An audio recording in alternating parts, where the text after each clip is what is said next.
Sports Professor Rick Horrow inside the $1.3 trillion business of sports, and you are on the record.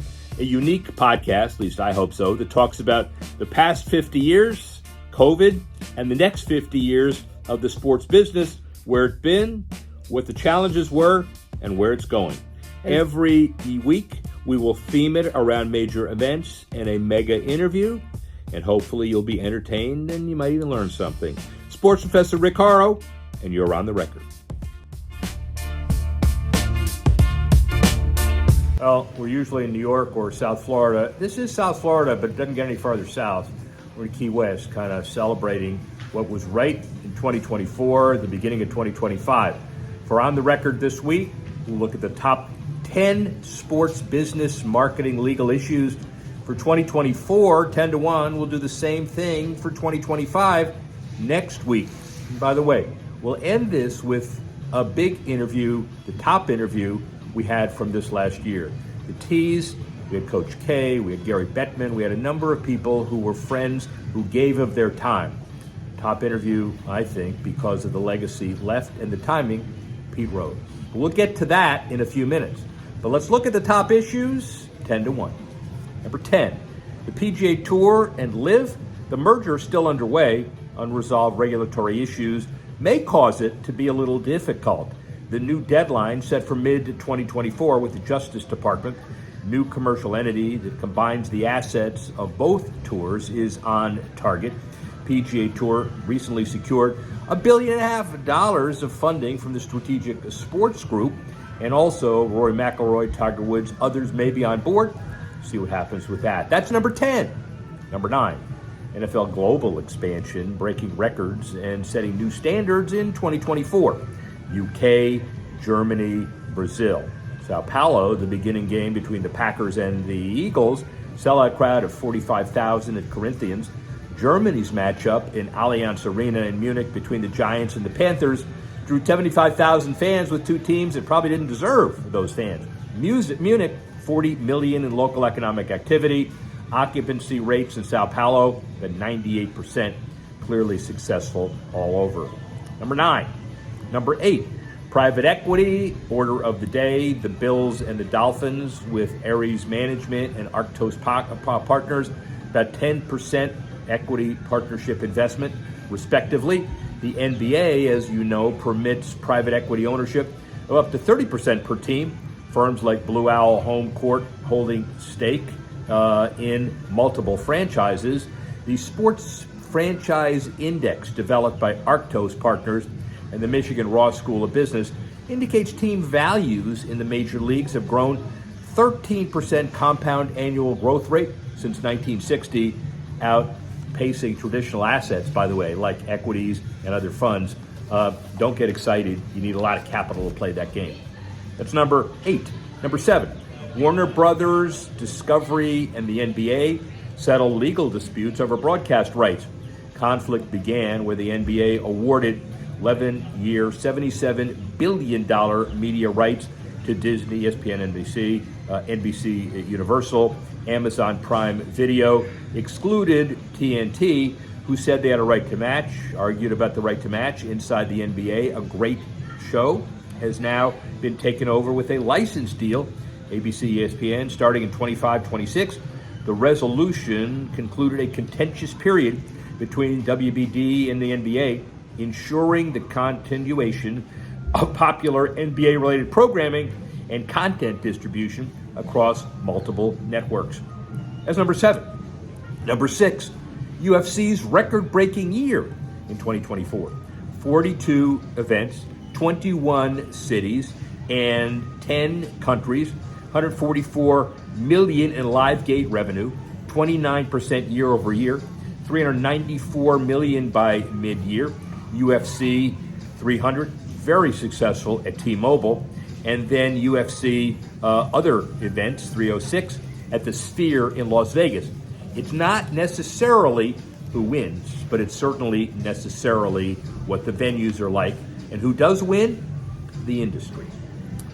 That's number 4. Number 5. Number 6. How about number 5? Big deal. The presidential election driving ad rates in sports like nothing else. $11 billion in total ad spending, a significant increase from the $8.4 billion in 2020. Digital ad spending reached about $1.35 billion, targeted campaigns on platforms like YouTube, Facebook, Instagram. TV remained the dominant medium, with political ad spending for broadcast sports programming exceeding $1.9 billion. And of course, Donald Trump uses high-profile sports events, multiple UFC experiences, and otherwise, he will be a big sports fan in the White House, obviously. That's number 5. Number 4, Shohei Ohtani. All aspects, athletically, commercially, on the field, 310 batting average, 54 home runs, 130 RBIs, 59 stolen bases over 159 games. First guy to do 50 home runs and 50 stolen bases in a single season. He also posted 2.71 ERA as a part-time pitcher until his injury. Dodgers, 111 best franchise wins ever in their history. World Series. His $700 million contract, his $65 million endorsement earnings, and Ohtani jerseys to benefit the Dodgers up 28%. You fill in the blanks. That's number 4. Number 3, college football playoff expansion to 12 teams. Debuts 2024. About 43.7 million viewers across the first-round games. People say it was a failure on the field. Nobody really thinks so when you look at the 12-team playoff. Bottom 4, happy to be there. Middle 4, get the first round at home. Next 4, the first round bye. See how it all works out. The Ohio State on-campus game, 96% capacity, and about a $12 million ticket revenue take alone. This is a template that will be surviving and thriving very significantly, whether it's 1 more year, 2 more years, or 3 more years at this number before they go to 16. That's number 3. Number 2, Kansas City Chiefs. 123.4 million viewers last year's Super Bowl. This year's in CBS, Nickelodeon, Univision, the most watched television program in U.S. history. $7 million per 30-second ad spots, generating about a $650 million in advertising revenue. The previous TV revenue was about $4.3 billion for a 30-second spot. This is a $7 million, $4.3 million. This is $7.3 million price tag, really significant. The Chiefs themselves, the value way above their $4 billion value according to all of the metrics. They expanded their sponsorship portfolio from 61 to 76 brands, AMC Entertainment, Engelbert Strauss, and others. And the city of Vegas, hotel occupancy, other economic indicators, $1 billion. A win, win, win for everybody. That's number 2. How about number 1? Paris and the 2024 Olympics, showcasing the Olympics' unmatched global reach. $4 billion in revenue. NBC Universal reporting record-setting ad sales, highlighting the enduring appeal of the Olympics as a platform for brands to reach worldwide audiences. Ticket sales over 10 million, a template for future mega events. Paris didn't build a lot, therefore not in the red a lot. Look at LA to do the same thing.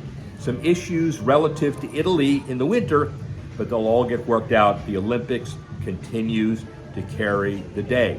That's number 1, and those are our top 10.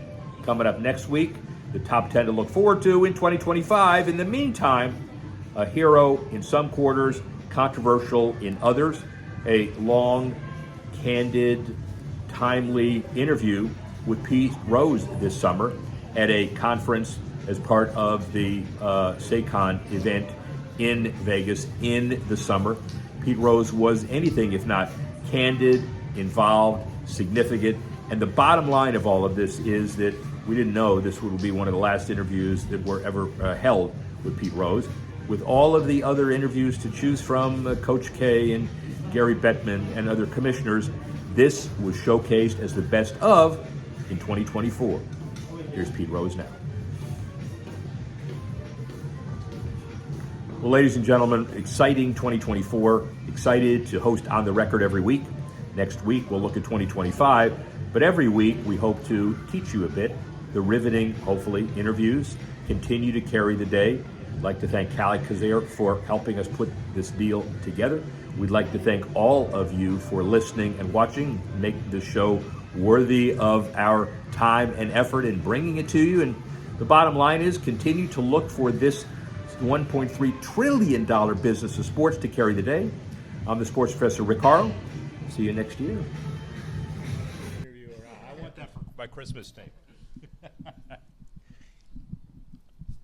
Tell me when. We are good. 3, 2, 1. Sports Professor Rick Horrow. We're in the $1.3 trillion business of sports. And here is a classic businessman. I started by asking whether you mind me talking about your age, and you said, I don't know if you said no or not, but Pete Rose, 83 years old, but he is one of the most dynamic figures in all of baseball. Thank you for being here. Well, thank you for having me. I appreciate this. We're in Vegas, okay. Yeah, we're in Vegas, and we. I didn't move here because of gambling. I moved here because this is the greatest place to sign autographs, and several years ago, I used to sign autographs 4 days a week. Okay. In this town, and this is the only town where everybody that comes here has got money, right? And everybody that comes here wants to see a celebrity. Okay, and so I fit right up that. All right. alley. So you want to do this interview, or you want me to do this interview? That was really good. I'm probably more experienced at it than you, but we'll let you do it. You're damn straight. That is absolutely right. All right. So the gambling thing is obviously on the table, but you're here as a personality. When did you move to Vegas? 2003. 2003. Yeah, and from L.A. I lived in L.A. Okay, and so talk about life after baseball. It's been a while, right? It's been a while. Well, my last year as a player was 86. Okay. 86, yeah. So, thank you. We got a business guy here talking 38 years. Thank you very much. Because after you take off your shoes and socks, you don't know what's there. So 38 years away. I could ask generally whether you miss it, but you follow it now on a regular basis, right? I follow it every day. I mean, one way I make a living is doing a lot of appearances, and speeches and stuff like that. What do they want to hear? Just my take on the game today, how the rules have changed, things like that. And you can't comment on that if you don't watch it. Right. All right. And so I still have a lot of good friends in the game of baseball. I love the game of baseball. I wish the commissioner nothing but good luck running the game of baseball. Yeah. Okay. Well, because what do you think of the game today on the field? There's a lot of really, really, really good players playing the game of baseball today. There's a lot of really, really, really bad teams playing the game of baseball today. If you look at the standings, which I'm sure you do, there's not that many teams in baseball out of 30 teams that are playing over 500 baseball. Right. So that's not good for us as fans. Right. I don't think. Maybe is it any different from when you were playing? Yeah, when I played, the ball was about this big. Now the goddamn ball's about that big. Now, how many hits do you have total? I got a couple hundred more than anybody's ever played. 4,256 hits. That's a great answer, boy. Me and Ty Cobb's the only two guys that get over 4,000. Yeah. So, and you think that they've changed the size of the baseballs? Is that correct? I think the ball's juiced up. I mean, wow. Okay. I don't know how they do it. They make the baseballs in Haiti. I think the baseballs are made in Haiti. Right. And when I see some of the distance these home runs are being hit, you have to think the ball's juiced up. Do you? Well, let me ask you this: you think it's harder to hit today or easier to hit today? Well, a guy asked me that the other day. He said, "What do you think you'd hit if you were playing today?" Yeah. And I said, "I don't know, 190, 195." Nah, come on. He said, "Well, pitching's really that good?" I said, "No, you dumbass. I'm 83 years old." Oh, that's a really good answer. By the way, that's an opening Catskills, Cutchers? Where's that going to be? All right. Assuming you were at your prime, what do you think you would hit today? I don't know, 320, 325, 330. Okay. The batting averages, when you look at them, the league leader is at 303, and there's everybody else down in the low 200s. That just means that either the hitters can't hit as well as they could. What do you think? I remember one year Carl Yastrzemski led the American League in hitting, hit 301. Yeah. Okay. You have cycles like that, okay? But there's some really good pitching out there today. But the overall pitching, I don't think. We used to have a road trip where we played 9 games and faced 7 Hall of Fame pitchers. Yeah. That's a tough-ass road trip. You think? I'm sorry. Go ahead. You know, I faced the Nolan Ryans and the Juan Marichals and the Sandy Koufax and Don Drysdale and Bob Gibson. I mean, those are all Hall of Fame type pitchers. So, and they got Hall of Fame pitchers today. But hitters today they seem to want to hit a home run more than they want to get a base hit. Yeah. And do you think the? I didn't think that way. I think base hit, and I only hit 160 home runs. Well, you had to think base hit. I was a leadoff hitter for the Big Red Machine. Yeah. My job was to get on base. Was the Big Red Machine in the top 10 of teams of all time? Top 5? Yeah, top 3. Top 3. Yeah. Who were the other 2 that? I have no idea, but we had okay. me as a player. Bench is a Hall of Famer. Morgan's a Hall of Famer. Perez is a Hall of Famer. David Concepcion is a borderline Hall of Famer. Pretty damn good. George Foster hit 52 home runs one year. Pretty good pitching and too. We had a Hall of Fame manager in Sparky Anderson. Yeah, exactly. Are we going to get that kind of dynasty again because of free agency? No, I don't think so. I don't think you will. Okay. I mean, the closest thing to that right now is the Yankees. Well, they haven't shown any dynastic tendencies, have they? They got some pretty good players. You got Otani. Otani is a really good player. Dodgers.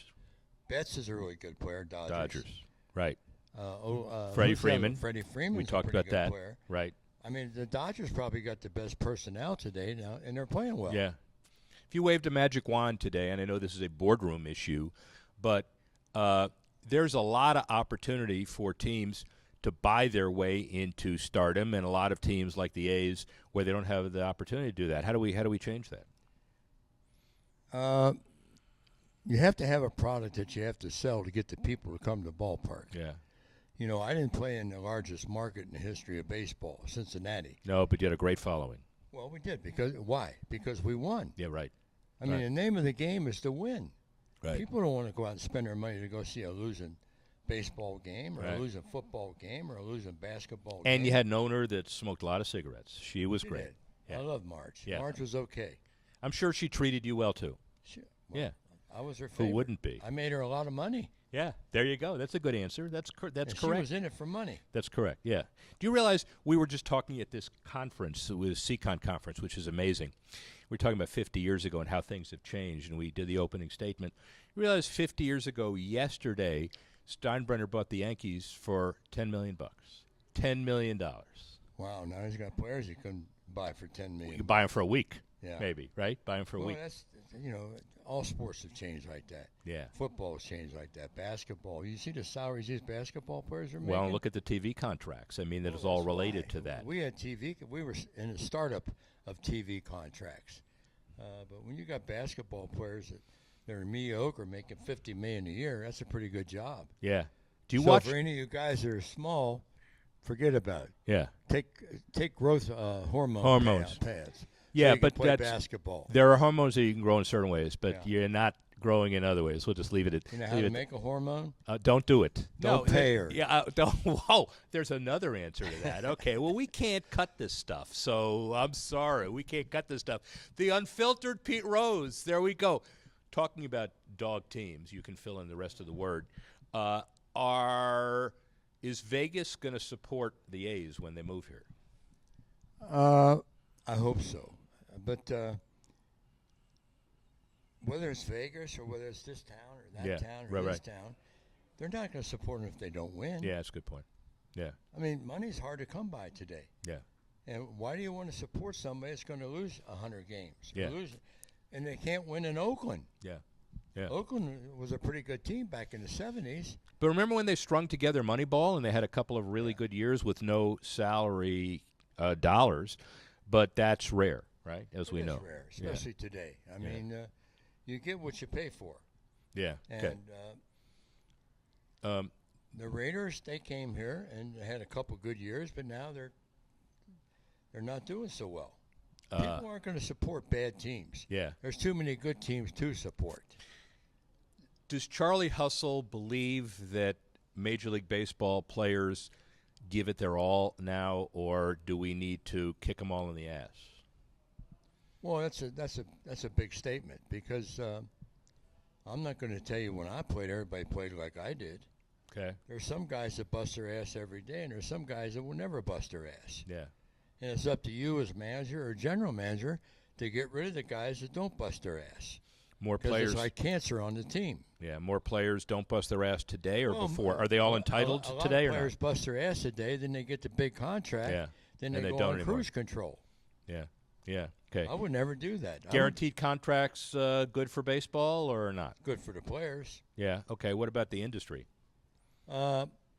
Evidently, it's okay, or they wouldn't be giving it out. Because Interesting. that's what TV has created. Yeah. TV has created a lot of money for the owners. What about TV and what about baseball generally? As long as we're talking about, you know, a lot of young people. A lot of young people worship you when you sign contracts or cards or autographs. Is baseball losing touch with young people, or are they doing it right or getting it back? Well, I have a couple grandsons that play Little League baseball. Okay. And every time I go to the game, there's a lot of people there. Okay. You know, I got a 9-year-old son that's the best player in the league. I got a 17-year-old grandson that's playing junior college outside of Jacksonville. And they're both really good players. Are they singles hitters? Does that transmit genetically? Where does that go? The one that's down in junior college is a former football player. So he weighs about 215. Okay. Slow? Quick? No, quick. Quick? Good. How's a Pete Rose ancestry going to be slow? Well, but how's a Pete Rose ancestry not going to be a singles hitter? Because I have 750 doubles. Oh, see, that's not one of those things you normally know, right? And how many home runs did you say you had? 160. Okay, good. Well, so 130 triples. Strikeouts? Over 1,000. Do players today strike out too much? Yes. How could they change? The only way you can't get on base if you strike out. Well put. Because they're all thinking about home runs. Why? Because the owners have proven to the players, if you hit home runs, we'll pay you. Right. Can you tell early on whether a player's, we talked about this at lunch, is going to be a good hitter? Can you tell whether he can swing well? I know it's a lot more than that. It's preparation, all that. Yeah. But you watch a guy, and can you say can this is the tell guy? if a guy's playing in the minor league and he's hitting 320, 330, 340, Yeah. he's going to be a good hitter. And you just have to make your adjustments. The higher up you get, the more adjustments you got to make. Yeah. Okay. All right. One more big one that everybody really, we're out dealing with on a regular basis. Pitch clock. You like it? Yeah, I like it. It speeds up the game. Okay.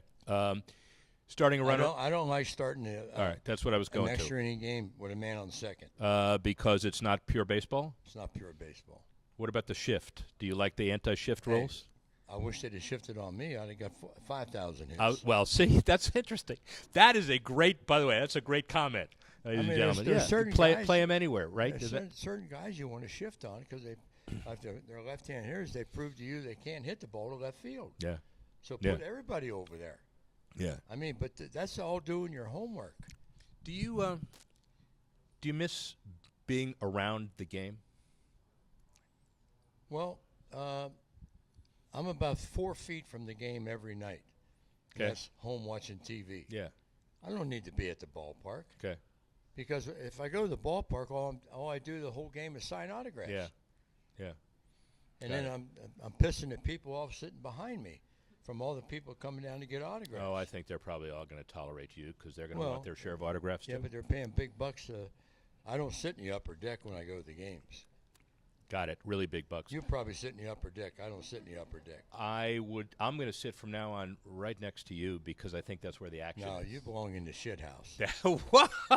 There you go, ladies and gentlemen. That's as good as it gets. Where is Pete Rose?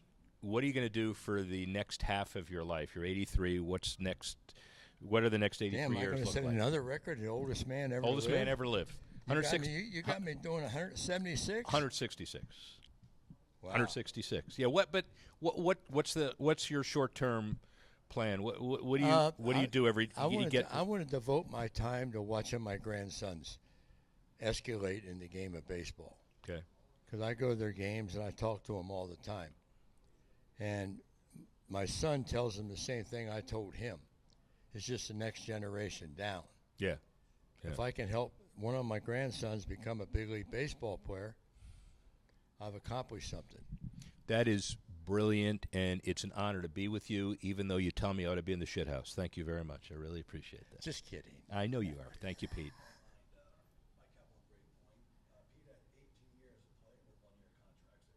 Yeah. You know what? That's a good point. So here's my question on that one is, I didn't get a multi-year contract on with the Philly. remember when you talked about guaranteed contracts and it's good for the player. Now, you had 18 one-year contracts. Did it bother you? Did you think that, well, I should have it? No, nobody had multi-year contracts. Right. I didn't get a multi-year contract until the 79 season when I went to Philadelphia and I signed a 5-year contract. Yeah. For $810,000 a year. Did you? Made me the highest paid player in sports in 1979. $810,000 a year. Now Ohtani makes $60 million a year. 810,000 a game, maybe. I mean, who knows what that number is? Maybe. Maybe. But here was my question then about just one more follow-up. So you sign that contract and you see what it does maybe to other players.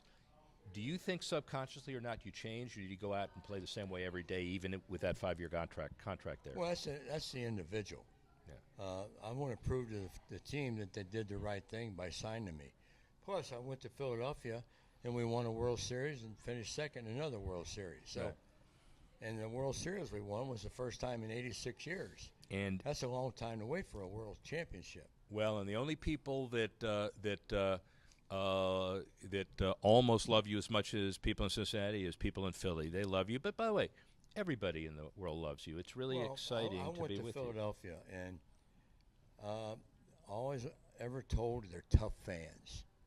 They're tough fans if you don't play tough. Yeah. Right. You know, I mean, they'll boo the crack in the Liberty Bell if you don't play hard. Well, okay. Well done. So I went there with the mindset to play hard every day and help them win. And that's exactly what I did. Plus, I had Mike Schmidt, Lazinski, and guys like that to help me. Yeah. And by the way, Mike Schmidt's the greatest third baseman ever to live. I will tell him that. He appreciates that. He doesn't need you to tell him that. He knows that. And part of what his makeup is Rosian. I mean, he wakes up every day still, and he, type A, gets through the day. He knows exactly what he wants to do, and he's had some health issues.